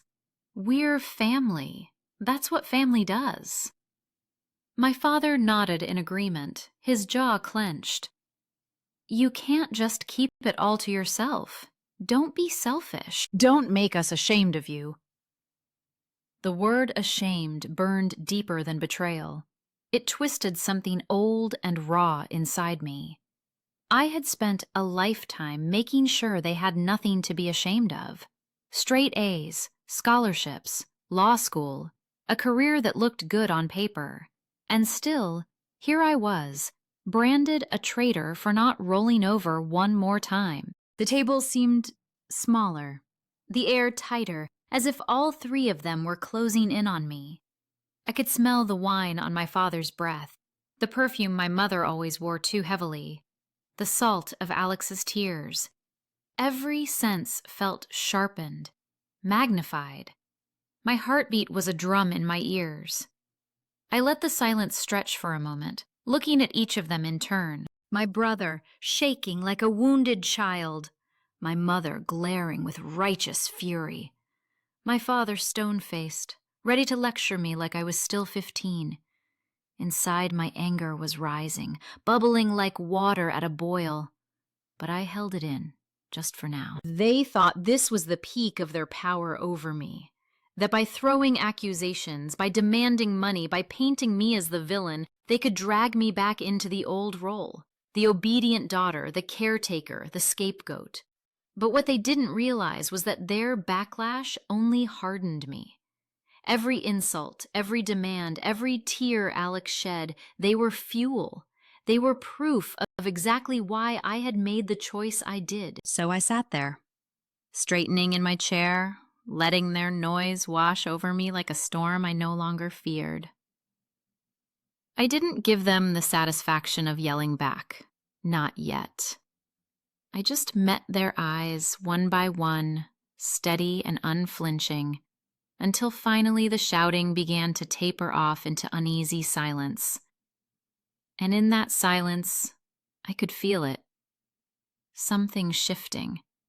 A new balance of power settling across the table. They had unleashed their fury. They had thrown every weapon they had, and still I hadn't broken. That realization terrified them, and it thrilled me. When my mother called with that neat little invitation, "Sunday night, honey, just us, somewhere nice," I felt it low in my stomach, a coin dropped into a well. I told myself I was being dramatic. I told myself that a white tablecloth and a candle don't conspire. And yet here I am, at a table that smells like lemon peel and melted butter, my napkin creased like a fault line, watching the people I love line up their knives as if they're lining up an argument. That knot I ignored when the phone rang? It's back. It pulses with every clink of glass. It keeps time with my own heartbeat. I don't raise my voice. I don't have to. Years of depositions trained me to press on a truth until it answers. My hands stay on the edge of the table. There is a tremor in my left thumb. I let it tremble. "You want to talk about fair?" I say. "Let's talk about fair." Alex rolls his eyes hard enough to scan the ceiling. The candlelight flickers across the cuts on the back of his knuckles. Oxing class, paid for by Dad because a man needs an outlet. My mother makes a small noise. Not a word yet, just a warning. "Claire, be nice." My father's jaw locks. The waiter takes a step toward us, reads the air, and vanishes. I breathe in. Parmesan and pepper and the last of the Brunello, I breathe out. The story I've never told them this way. When I was 11, I say, "I wore last year's shoes because you said they still had tread. You told me how smart girls don't need new things to feel new." That same summer, Alex got 2 weeks of soccer camp and new cleats because boys grow so fast. I look at my brother. He stares at the untouched panna cotta like it can save him. "You were fast, all right. Fast at outrunning consequences." "Claire?" My mother reaches for her water, fingers worrying the rim. "We're not doing a tally." "We never do," I say softly. "That's the problem." I don't list numbers because I enjoy hurting them. I list numbers because numbers have gravity. At 16, I studied on the fire escape with a blanket because the apartment was too loud inside. You called it grit. At 16, you got a car. A used one, sure, but a car. And when you blew a tire driving to Coney Island to show your friends, Dad came and changed it in his work pants so you wouldn't feel embarrassed. At 17, I tutored freshmen to afford the prom dress I wanted. At 17, you had a custom suit because Mom said a photo lasts a lifetime. Alex snorts. "Are you really doing prom math right now?" "Don't," I say, and my voice is very calm now, almost gentle. "Don't make me smaller because you don't like the shape of the mirror." I could stop at childhood. But patterns don't end at 18. After high school, I go on, you tested out a semester at community college, then a year off to find yourself, then film classes for a minute, then a startup that wanted seed money you never paid back because it failed before the shirts arrived. And every time, there was a cushion. Mom, you covered the overdraft fees. Dad, you co-signed things I wouldn't have dared to ask for. When the guitar phase ended, we ate the cost. When the camera phase began, we financed it. When you left your job at the cafe because the manager was disrespectful, you moved back home and the story was that you were too gifted for small minds. Stop narrating me, Alex spits. His knee bounces under the table so hard the water shakes. You think you're so perfect. No, I say. I think I'm responsible. There's a difference. My father folds his arms. The cuff of his shirt is shiny where it rubbed over the years against desk edges, steering wheels, time. This is pointless, he says. We didn't come here to relitigate childhood. You came here to tell me what to do with my life, I reply. So I'm explaining why that doesn't work anymore. Mom shakes her head. Claire, sweetheart, please don't call me sweetheart while you're positioning my house like a spare bedroom in your plans. The house, she says delicately, is gone. You made sure of that. I let her words hang. The candle pops. Somewhere behind us, the espresso machine hisses. The room smells like roasted beans and orange peel. Manhattan hums beyond the window, indifferent and enormous, like the ocean. You call it betrayal, I say, because that's what boundaries feel like if you've never met one. Alex laughs, harsh and short. Wow, did your therapist give you that line? I almost laugh too, because yes, she did. And also because truth doesn't ask for permission to be a cliché. She gave me a language for something I've always known, I tell him. I just didn't have the nerve to say it to you. I reach for my water. My hand steadies as soon as my fingers touch glass. Let's come back to what you said earlier. That house was part of your future, that I stole something from you. I tilt my head. Alex, name one mortgage payment you made on it. One repair you handled. One property tax bill you set an alarm to remember. He looks to Mom. She looks to Dad. The triangle I know too well. The silent transmission of the old story. We will cover it, and you will be covered, and Claire will be fine because Claire is always fine. I am 37, I say, because that matters to me, the weight of those years. For 20 of those years, I have held my breath so you could breathe deeper. I have rearranged weekends, bank accounts, and expectations so you could try again. I did it because I love you. I did it because I wanted to be the kind of sister I would be proud of. But love doesn't mean I carry you like a backpack I never agreed to strap on. My father's voice is lower now, not loud but heavy. Family helps family. Family helps family, I echo. I have helped. I will help in the ways that make sense for my life. I will not house him. I will not fund him. I will not underwrite the story where he lives in my space and I become the villain when I finally ask for quiet. The waiter appears beside us with dessert forks, sees our faces, and sets them down like offerings at a shrine. The tines catch the light. My mother's pearl earring winks when she turns her head to me. You could have told us, she whispers, before you sold it.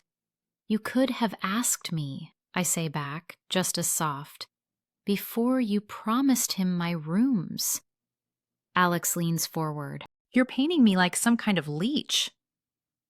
I turn to him fully, and for a second, I see him not as the boy who taught me to whistle, but as a man who has become very good at mistaking comfort for love. I'm painting what happened, I say. If that looks like a leech, maybe it's time you stop calling it a seashell. He flinches, then smirks, then flinches again. The smirk is a reflex. The flinch is the truth. I take a breath and change rhythm. It's not a courtroom, it's my family. The cadence has to hold both. I'm not going to apologize for selling the house, I say. The roof needed $40,000 I didn't have or didn't want to have. The plumbing sang in the walls like a headache. The taxes were a second rent. I could keep her garden alive in my heart without being buried by the dirt. I made a choice that preserved what mattered to me about that home, its story, without making my life a mausoleum. You don't have to like it. You do have to respect it. Respect works both ways, Dad says. It does, I agree. Respect would have looked like calling me before you told Alex where he would sleep. Respect would have sounded like, Claire, how do you feel about this? Respect would have remembered that I am a person, not a plan. There is a burn behind my eyes, the kind that warns you a dam is cracking. I blink. The dam holds. When I speak again, my voice is steady as stone. Here's what I can offer, I say, and I watch them lean in because this is familiar. Claire the fixer, Claire with the spreadsheet, Claire with the soft landing. I let them lean. Then I set the table with a different kind of offering. I can give you phone numbers of recruiters, of therapists who specialize in family systems that got their wires crossed. I can read a resume. I can practice interview questions. I can be your sister. I will not be your landlord. I will not be your bank. Mom swallows. Her lipstick leaves a half moon on the rim of her glass. He doesn't need a therapist, she says quickly, as if the word might sting him. He needs time. He's had time, I say. Time and time again. Alex slaps his palm on the table and the silverware jumps. I am standing right here, he says, and for the first time tonight I hear something human under the fury. A thin wire of fear. It hums. It makes my chest ache even as my spine holds. I know, I say, and I mean it. I know you're standing here. And for the first time tonight, so am I. He laughs again, but it's not a weapon this time. It's a shield he's not sure he can lift. You think you're better than me. I think I am me, I answer, and I think that has to be enough. Dad's fork makes a slow circle on the plate, tracing nothing. So that's it, he says, and there's a warning in the shape of the words, a question wearing a threat. I feel the gravity of it, the way old storms gather, dark on the horizon. I do not walk toward it yet. That storm has its own time. Right now, I am doing the smaller, braver thing, staying. Do you remember, I say to my mother, when you told me that smart girls don't need to be chosen to know their worth? She blinks, startled. I think about that sometimes, I say. I think about how often I was told to be besides. Be strong, be sensible, be quiet, be fine. I was never asked what I needed. Well, Rachenstru, all of I word. This guy I was anyone ever ask what I needed. The question leaves me before I can haul it back. It lands between us with a soft thud, like a fallen napkin no one wants to pick up. The room around us keeps going. Laughter, plates, a birthday song 2 tables over. But our table is an island now. Mom's mouth opens and closes. Whatever sentence she reaches for isn't built yet. I slide my dessert plate aside. I haven't touched it. The panna cotta's surface jiggles when the plate bumps the table. The trimmer in my left thumb is gone.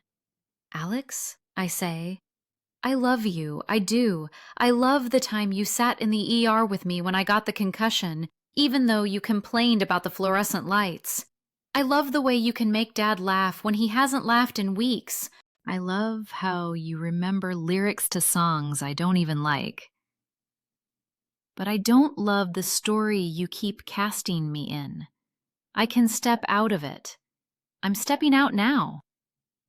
He stares at me. The anger is still there, but something else joins it. Bewilderment, maybe. Or a grief he doesn't have language for. He shakes his head as if he can knock my words loose from his ears. I am not here to punish you, I say. I'm here to tell you the truth about me, and the truth is simple enough to fit on a napkin. I pick up mine, turn it over to the clean side, smooth the fabric, and set it down like a small white flag that is not surrender, but clarity. I'm not his backup plan. The sentence is exactly as long as it needs to be. It's a key. It's a door. It is the first brick in a wall that is not built to shut anyone out, only to keep me in. No one speaks. The spoon in the cappuccino on the next table chimes when someone taps it. Outside, a siren ghosts by, all Doppler and distance. The candle between us gutters and steadies. My mother's hand inches toward mine, then stops, then falls back to her lap. My father stares at the sugar packet as if it might tell him what to do. Alex presses his tongue to the inside of his cheek the way he did when we were kids, and he wanted to cry but refused to.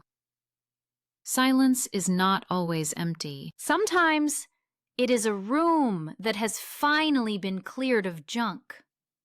Sometimes it is the exact space a new sentence needs to enter. I sit in that space. I breathe evenly. I let my body remember what it feels like to belong to me. I look at each of them and not away. If there is a tremor anywhere now, it is not in me. The waiter returns with the check in a little black folder that suddenly feels like a coda. He sets it down carefully, as if he's been trained in handling artifacts. I rest my fingers on the leather, not to pay it yet, but to anchor myself in the small, ordinary fact that I can. My mother clears her throat. The pearls at her ears glint. She looks older in this light, and softer. My father lifts his chin, then sets it down again, as if it is heavier than before. Alex's knee stops bouncing. Claire, my mother says, and her voice is husky with something I can't name yet. I know, I tell her gently, because I do, at least the shape of what's coming. But the answer to that belongs to another minute, another breath, another choice. This minute is mine. The air around that table had thickened to the point where every breath scraped down my throat. The plates between us had gone cold, untouched. My fork lay idle at the side of my plate, slick with a half-melted trace of butter. The candlelight flickered, casting long shadows across my parents' faces. My mother's jaw was clenched so tight I could see the muscle twitch. My father's eyes had hardened into that look he used when he wanted to remind me who held power in this family. And then it came. The words that cut through the room like a blade.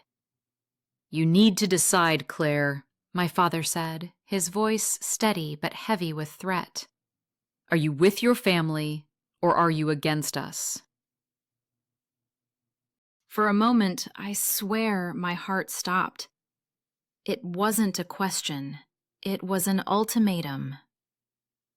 The kind that leaves no room for compromise, no space for nuance. My mother nodded slowly, as if to drive the knife deeper, whispering, "Family always comes first." I stared at them, the two people who had raised me, who had shaped me, who had set the rules of this game since the beginning. But in their eyes, I didn't see warmth or love or even concern. I saw demand, expectation, ownership. They weren't asking me to be part of the family. They were asking me to give myself up. Again. I could hear Alex breathing hard beside me, shifting in his chair. His face was flushed, streaked from tears and anger, but there was a flicker of satisfaction in his smirk, as if he thought the trap had been perfectly set. He was waiting for me to fold. He always waited for me to fold. That was the pattern, wasn't it? He made a mess, my parents covered for him, and when the weight became too much, they passed it to me. And I carried it, every time. But not tonight. I let the silence linger, long enough for them to feel it, for the suspense to settle in their bones. I wanted them to know I wasn't afraid of silence anymore. My hands were steady when I set my napkin down on the table. I folded it once, twice, as though giving myself a rhythm, a grounding. When I looked up, my voice came out low but firm, sharper than I'd expected. "I've been with this family my entire life," I said. "I've given and given until there was nothing left of me. And still it was never enough." My mother flinched, the way she does when a truth lands too close. My father narrowed his eyes, but I didn't let him interrupt. "You want me to choose between family and myself?" I shook my head, heat rising in my chest. "That's not love, that's control. Love doesn't demand sacrifice without end. Love doesn't use guilt like a leash. And if that's the choice you're putting in front of me, then I choose myself." The words hung there, echoing louder than any scream I could have let out. Alex let out a bitter laugh, slapping his palm against the table. "Hear that? She doesn't care about us. She's abandoned us. Again." I turned to him, and for once I didn't see my little brother. I didn't see the boy with scraped knees who once begged me to read him stories late into the night. I saw a grown man who had hidden behind everyone else's sacrifices, a man who had mistaken indulgence for love and responsibility for chains. "I care enough not to keep feeding the lie," I said softly. "You're not my responsibility, Alex. You've been handed more lifelines than most people get in a lifetime. If you fall now, it won't be because I wasn't there to catch you. It will be because you never learned how to stand."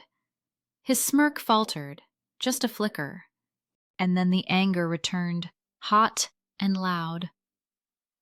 But I didn't need to hear the words spilling from him. I could feel the shift in me. For the first time, his voice didn't carry the same weight. My father slammed his hand on the table. The silverware rattled, the wine in his glass trembled. "You are selfish," he growled. "Ungrateful. Do you think you got where you are on your own? We gave you everything, and this is how you repay us?" Something inside me broke open then, not with pain, but with clarity. "No," I said, "you didn't give me everything. You gave me rules, you gave me burdens. You gave me silence every time I needed protection, and still, I built a life. I built it because I had no choice, because you made sure I had to." My mother's eyes filled with tears. "Claire, please, don't do this." I leaned forward, my voice soft but unwavering. "I am doing this, because if I don't, I'll lose myself completely, and I can't live like that anymore. Not for you, not for him, not for anyone." Silence fell again, but this time it was different. Heavy, yes, but not suffocating. Liberating. I sat back, letting the weight roll off me. My chest rose and fell with a steadiness I hadn't felt in years. I wasn't asking for their approval. I wasn't asking for forgiveness. For the first time, I was simply stating who I was, what I would no longer carry. Their ultimatum had backfired, because when you corner someone long enough, you forget they can choose to stop playing. And that's exactly what I had done. The tears stung my eyes, but I didn't let them fall. I held my head high, even as my heart broke. Bethum, yes, but also proud, fiercely proud, because in that moment, I wasn't their daughter defined by duty. I wasn't the scapegoat or the stand-in parent. I was just Clare, and I had finally chosen me. I remember the silence first. Not the kind of silence that soothes, but the kind that roars in your ears after a storm. I had just dropped my final words at that table, words that cut through every bond, every expectation, every invisible leash that had been wrapped around me since childhood. I didn't wait for another accusation or another guilt-laden plea. I stood. My chair scraped against the polished marble floor, sharp and jarring, like the sound of a verdict being delivered. No one moved to stop me. My parents' faces were pale, stiff, and unreadable. Alex had his head in his hands, his shoulders rising and falling with ragged breaths. I didn't even look at him.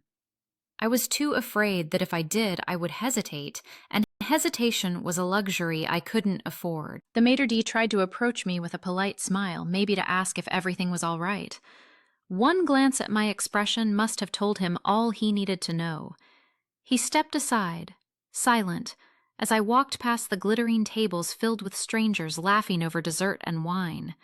Their joy felt like another universe, unreachable, mocking in its ease. My heels clicked against the marble, each step heavier than the last. My chest felt tight, as though the walls of the restaurant were pressing in. My throat burned, but no tears fell. Not yet. I think part of me refused to give my family that satisfaction, to imagine me crumbling the moment I left their sight. The revolving glass doors spit me out into the New York night. The city was alive and loud as it always is, horns blaring, voices rising, the hum of energy in constant motion. And yet, in the middle of all that chaos, I felt alone in a way I had never known before. A strange kind of emptiness settled in me, a hollow echo where family used to live. I stood at the curb, breathing in air sharp with exhaust and the faint smell of roasted chestnuts from a nearby vendor. The December wind wrapped around me, icy and merciless. For a moment I wanted to scream, to let every taxi driver, every passerby know what had just happened in that glittering restaurant. But I didn't. Instead, I hugged my coat tighter and let the night swallow me whole. My phone buzzed in my bag. I didn't even need to look. I knew who it was. My mother, my father, maybe even Alex, already typing accusations, pleas, threats. I ignored it. The screen kept lighting up, a flashing reminder that even out here they were still trying to pull me back into the cage. I hailed a cab. When it pulled up, the driver gave me a tired smile and asked, "Where to?" And for a split second, I froze. Not because I didn't know my address, but because the question cut deeper than it should have. Where to? Where do I go when the place I thought I belonged has just shut its doors on me? Where do you run when the word home is nothing more than a battlefield you had to escape? "Brooklyn," I said finally, my voice steady, though my hands trembled. The cab pulled into the stream of traffic, headlights smearing across wet pavement. I leaned my head against the cold window, watching the city blur into streaks of neon and shadow. My mind replayed every second of that dinner. Alex's smug declaration, my parents' expectant smiles, the explosion when I dropped the truth. And then the silence that followed. Strangely, beneath the ache, beneath the grief, there was something else. Something small but undeniable. Freedom. It wasn't sweet. Not yet. It didn't feel like triumph. It felt raw, jagged, and terrifying, but it was mine. For the first time, I wasn't bending. I wasn't carrying, I wasn't playing the role assigned to me. When the cab rolled past the bridge, I caught a glimpse of the skyline, glittering against the night. It was beautiful. And in that moment, it also felt cold. The kind of beauty you admire from a distance, because you know you don't quite belong to it. I realized then that loneliness and liberation can sit side by side, pressing into your ribs, making it hard to breathe. I paid the driver, stepped out onto the cracked sidewalk near my apartment, and let the chill of the night wrap around me again. My building looked the same as always, dim lights in the stairwell, the faint smell of curry drifting from a neighbor's kitchen, a cat darting into the shadows.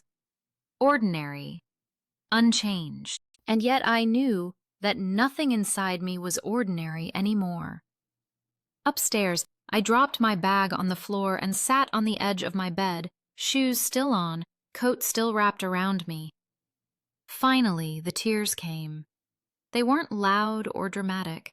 They were quiet, stubborn streams running down my cheeks, carrying away years of weight I hadn't even realized I'd been holding. I was grieving, yes, grieving the family I wished I had, the love I thought was unconditional, the belonging that had always been conditional. But as each tear fell, I also felt lighter. I was still standing, I was still me, and no matter how lonely this night was, no matter how much it hurt, I had chosen myself. That mattered. That mattered more than anything. When I stepped out of the restaurant, the night air hit me like a slap. Cold, sharp, almost punishing. Manhattan was buzzing the way it always does. Horns blaring, people rushing past in tailored coats, neon signs flickering above. But inside me, it felt like everything had gone silent. I could still hear the echo of my father's voice calling me selfish, the sound of Alex's chair scraping back when I dropped the bomb about the house, my mother's tight whisper begging me to think of family. Those sounds followed me down the sidewalk like ghosts. By the time I reached the corner, my phone started vibrating in my bag. I didn't need to look to know who it was. First Mom, then Dad, then Alex. Each call came one after the other, no pause, as if they'd choreographed it. I let them ring. I couldn't bring myself to answer. My chest was still knotted, my throat raw from holding back everything I didn't say at that table. The vibrations stopped for a second, and I thought maybe they'd given up. Then the text messages poured in, a relentless stream lighting up the screen. How could you do this to us? We're family. Don't you care? You've ruined everything. Alex's messages were the worst. Long paragraphs about how he'd already told his friends he was moving in, how I'd humiliated him, how I'd stolen his future. One line read, "You're dead to me." My stomach turned reading that. But I kept scrolling, almost punishing myself by taking it all in. I ducked into a small coffee shop just to escape the noise. The smell of espresso and sugar wrapped around me, a strange comfort, though it didn't sink in. I sat down at a corner table, pulled my coat tight around me, and stared at the screen. It felt like my whole family had suddenly turned into a jury and I was the defendant. Guilty without a trial. I thought about ignoring it all, just putting the phone on airplane mode and pretending I was alone in the world. But the buzzing started again. This time a voicemail from Dad. His voice cracked through the tiny speaker, filled with anger. But underneath it, I caught the sound of something else. Desperation? Fear? I couldn't tell anymore. All I knew was that it pierced straight through me. For a moment, I wondered if I'd gone too far. Selling the house had been my decision, my right. But in that cafe, with the weight of those words on my shoulders, I suddenly felt like a criminal. My hand shook as I set the phone face down on the table. I needed a voice that wasn't theirs. Someone who wouldn't make me feel like I was drowning. I dialed Jenna, my oldest friend. She picked up on the second ring. The second I heard her voice, something inside me cracked. "Claire?" she asked, sharp with concern. I hadn't even said hello yet, and already she knew. I told her everything, my words tumbling out in a rush. The dinner, the announcement, the twist, the explosion that followed. I didn't hold back this time. I let her hear the quiver in my voice, the shame in my pauses, the exhaustion that clung to every sentence. And when I finally stopped to breathe, there was silence. Then she said, steady and firm, "Claire, you did the right thing. Don't let them twist it." I closed my eyes, letting her words sink in. They were like a rope thrown down to someone dangling off a cliff. But it feels like I've burned the last bridge I had, I whispered. Jenna's tone softened. No, you burned a bridge that was built on lies. That's different. Real family doesn't demand you destroy yourself to keep them afloat.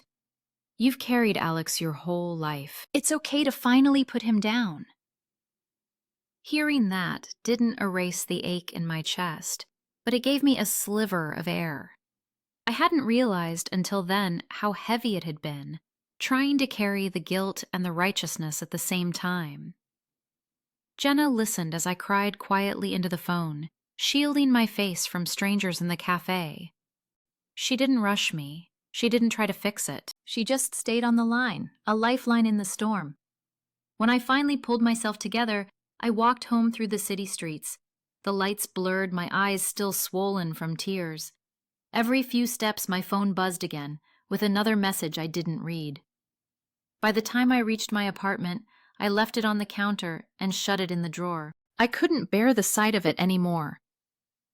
Lying in bed that night, the silence of my apartment was deafening. I kept replaying my mother's face. The way her disappointment seemed heavier than anger. I thought of Alex's glare, sharp with betrayal, though I knew deep down he wasn't betrayed. He was just denied. And yet the guilt gnawed at me. Was I heartless? Was I cruel? Sleep wouldn't come, only restless tossing. I stared at the ceiling, tracing the cracks in the plaster with my eyes, and whispered to myself, I'm not wrong. I'm not wrong. Over and over like a mantra. But the truth was, part of me still wasn't sure, and that uncertainty, that was the real aftershock. Not the messages, not the calls, but the echo of their words, vibrating in my bones, making me question everything I thought I knew about love, loyalty, and family. It would take more than one night to steady myself again, but as I lay there, clutching a pillow like it was an anchor, I knew one thing. I couldn't go back. The house was gone. The secret was out, and the only way forward was through. I walked into my therapist's office on a Wednesday evening, the city lights already flickering awake outside. The waiting room smelled faintly of lavender, the kind of artificial calm you find in spas or yoga studios. My chest still carried the weight of the dinner. The accusations, the stares, the sting of Alex's voice demanding what was never his. I sat on the edge of the couch, my arms wrapped tight across my ribs, as if I could keep myself from spilling open. Dr. Harris looked up from her notepad with that soft half-smile she always had, the one that never rushed me. Rough week? She asked gently. I almost laughed. Rough didn't even begin to cover it. The words tumbled out faster than I expected. I told her everything. The dinner, the announcement, my mother's pleading eyes, my father's silence, Alex's entitled smirk, and then the backlash after. The calls, the texts, the whispers that I was selfish. My voice cracked when I admitted how alone I felt walking out of that restaurant, how my family made me feel like I had burned a bridge that could never be rebuilt. She didn't interrupt. She let the silence stretch, and in that silence, I heard the pulse in my ears and the faint ticking of her clock. Finally, she leaned forward. Claire, what you're experiencing right now is what we call an extinction burst. The phrase sounded clinical, almost sterile, and I frowned. Extinction burst? She nodded, folding her hands in her lap.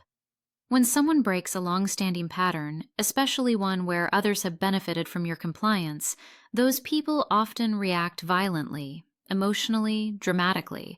It's like a system panicking because it's losing control. They're fighting harder now.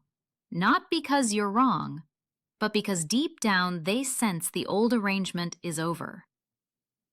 Her words sank in slowly, like ink spreading through water.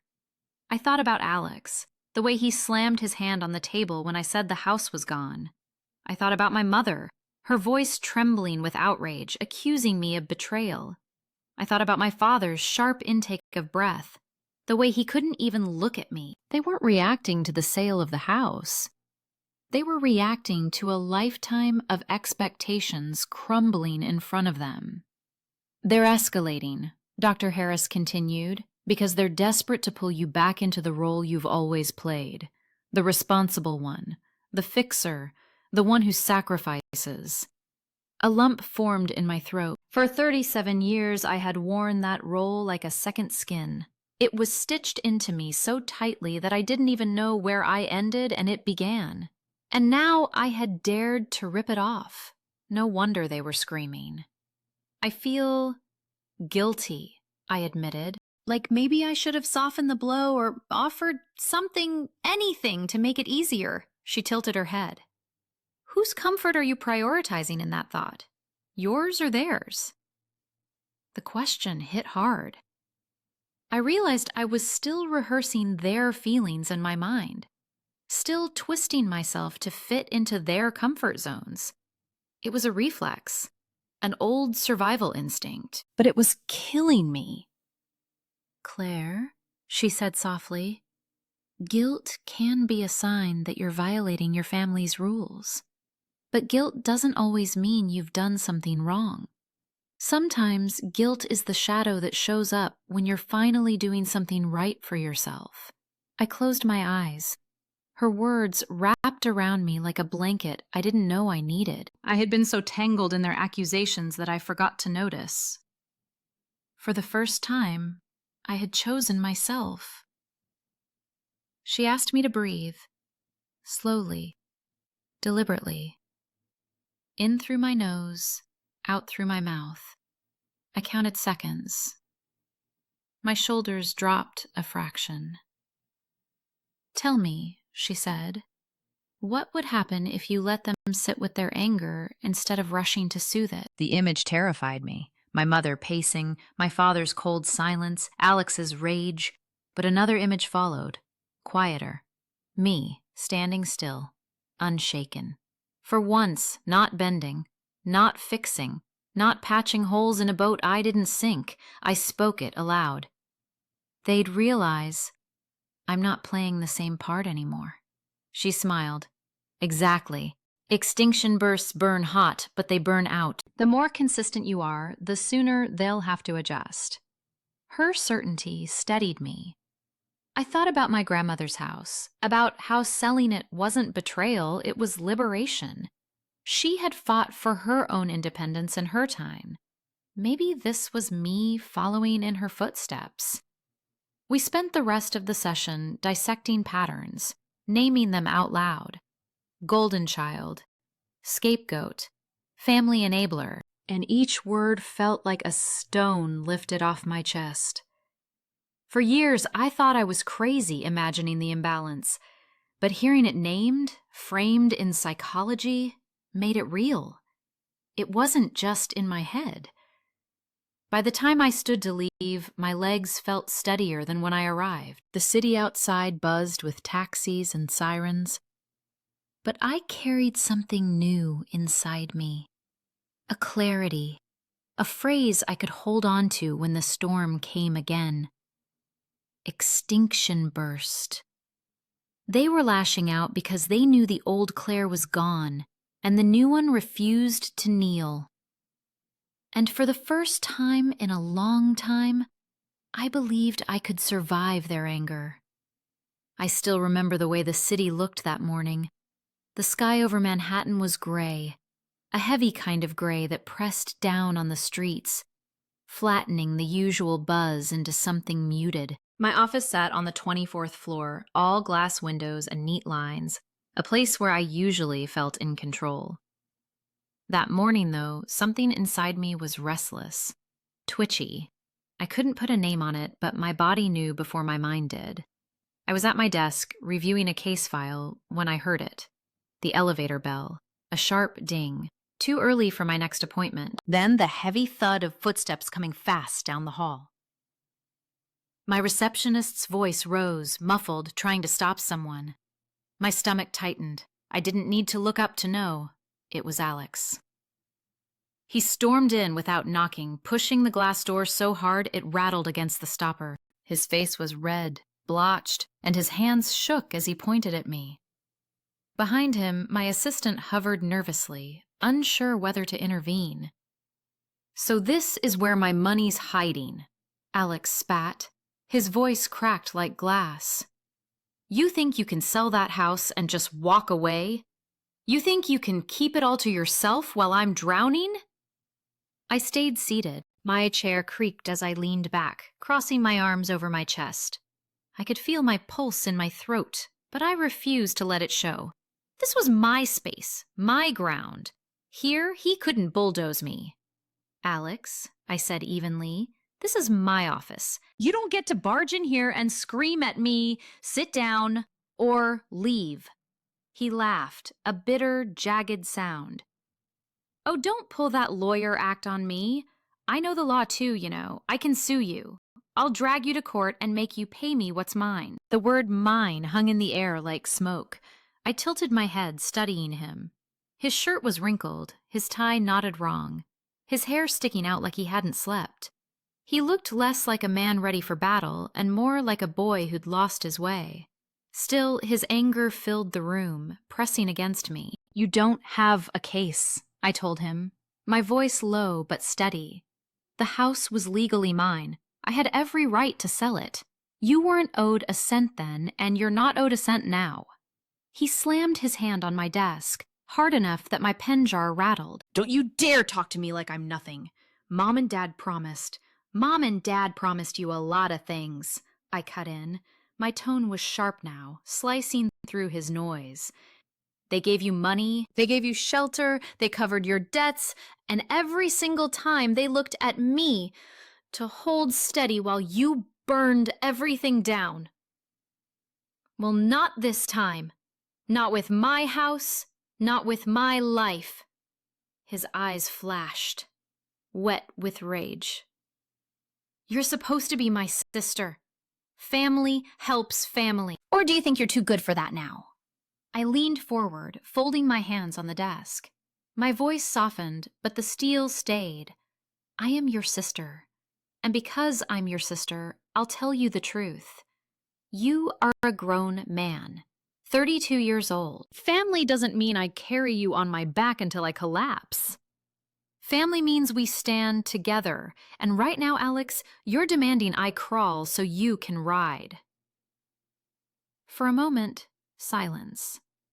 Just the hum of the city beyond the windows. Then he shifted, fists clenched.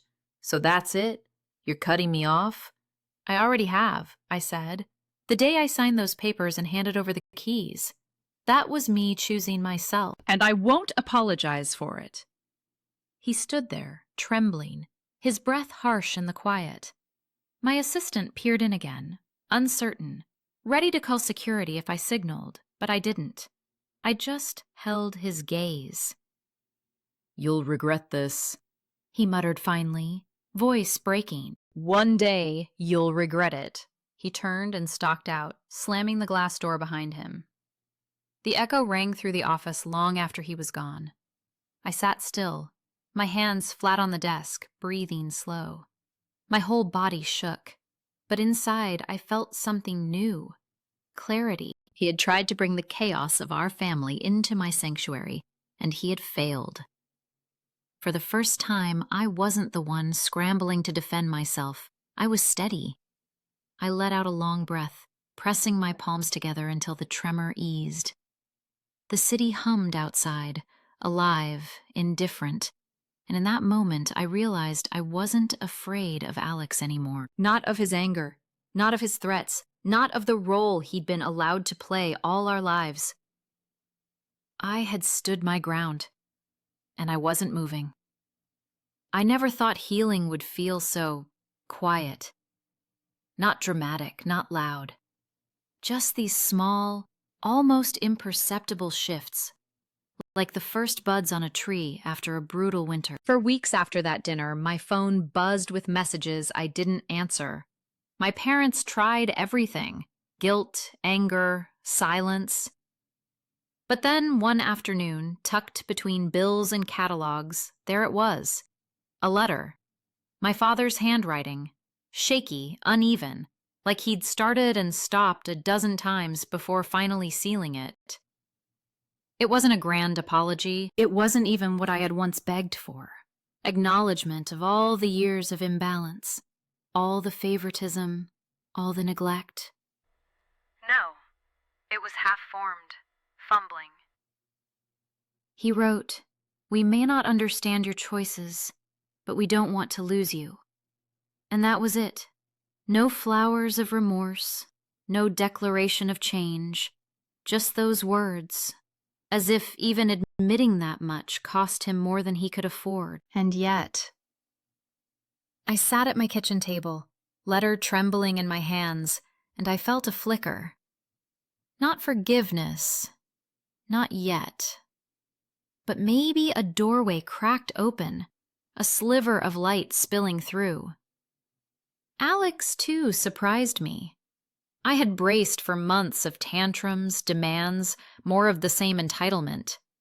Instead, slowly, he began to vanish from my daily storms. No late-night texts begging for money, no barging into my office. Rumors filtered back through cousins. He'd picked up a job, a real one, nothing glamorous, nothing high-powered, just steady work in a shipping company out in Queens. For the first time in his adult life, he was waking up early wearing steel-toe boots, clocking in like the rest of the world. I didn't let myself get swept away in hope. I'd been here before, watching him start and quit. But still, something felt different this time. His voice on the rare calls we shared was quieter, less inflated with bravado, almost tired, but the honest kind of tired, the kind that comes from lifting boxes and sweating through hours, not from partying until dawn. Meanwhile, I had work of my own to do, because healing, I realized, isn't just about waiting for others to change, it's about planting your own seeds. So I poured myself into something that had been growing in the back of my mind since the day I sold the house. A scholarship fund. Not just any scholarship. One in my grandmother's name for young women studying law, especially those who came from families like mine, families that didn't always see their daughters as worthy of investment, who pushed them aside, who silenced them. I remember the first time I drafted the mission statement. My hands shook. I wrote about my grandmother, her typewriter, the way she refused to be told what she couldn't do. I wrote about nights when I stayed up reading case files with the house creaking around me, feeling both burdened and carried by her legacy. And I wrote about how I wanted other girls to know, you are not anyone's backup plan. You are not the family's safety net. You are your own person with your own power. The first donations came quickly. Friends, colleagues, even a few old professors who remembered my grandmother's fiery op-eds. But the moment that undid me was seeing a small envelope arrive with a crumpled $20 bill inside and a note written in barely legible pencil, "For the girls who come after us." It wasn't about the amount. It was the echo of solidarity, the reminder that this wasn't just my story, it was ours. At night, when the city roared outside my window, I would sit with a glass of wine and let myself breathe, truly breathe. For so long, I'd been holding it all in, muscles tight, jaw clenched, bracing for the next blow. Now, for the first time in years, I felt my body release. The ache in my shoulders lessened. The silence in my apartment felt less like loneliness and more like peace. Did I forgive my parents then? Not fully. Did I trust Alex completely? No. But healing isn't an on and off switch. It's layers. Some days I still felt the old resentment spike, hot and bitter. Some days I imagined slamming the phone down when my mother's number appeared. But other days, I felt softness creeping in, like moss reclaiming stone. The first time Alex called me just to say hi, no requests, no schemes, I didn't know what to do with myself. I kept waiting for the hidden ask, the manipulation tucked at the end, but it never came. Instead, he told me about a coworker who brought donuts to the warehouse. about how sore his back was from lifting crates, about how he'd started saving for his own place. I listened, unsure whether to laugh or cry. My brother, for the first time, sounding like a man, trying. And my parents, still proud, still stubborn, began to show cracks in their armor. My mother sent me recipes in the mail, handwritten cards like she used to when I was in college. My father, quiet as always, began ending our rare calls with, "Take care of yourself." That might not sound like much, but to me it was seismic. One Sunday morning, sitting at my desk, I realized something astonishing. The bitterness had dulled. Not disappeared, not erased, but dulled. Like a scar that no longer aches when you touch it. And in its place was space. Space for me, for my work, for the women who would receive the scholarship and carry my grandmother's fire into courtrooms and boardrooms I might never see. That's the thing about healing. It doesn't shout, it whispers. It grows in the margins. It sneaks up on you in the quiet moments when you're not even looking for it. I don't know what the future holds for my family.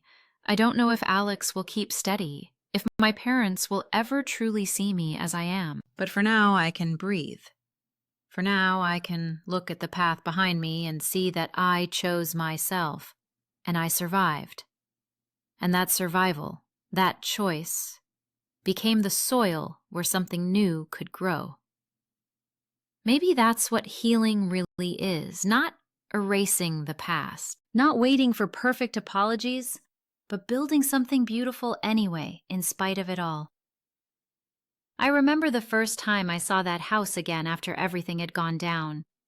Months had passed since the dinner, since the accusations, since the screaming match where I finally said the words out loud that I was done being the backup plan, the fixer, the one who always swallowed her pride to keep the family peace. The house looked different now.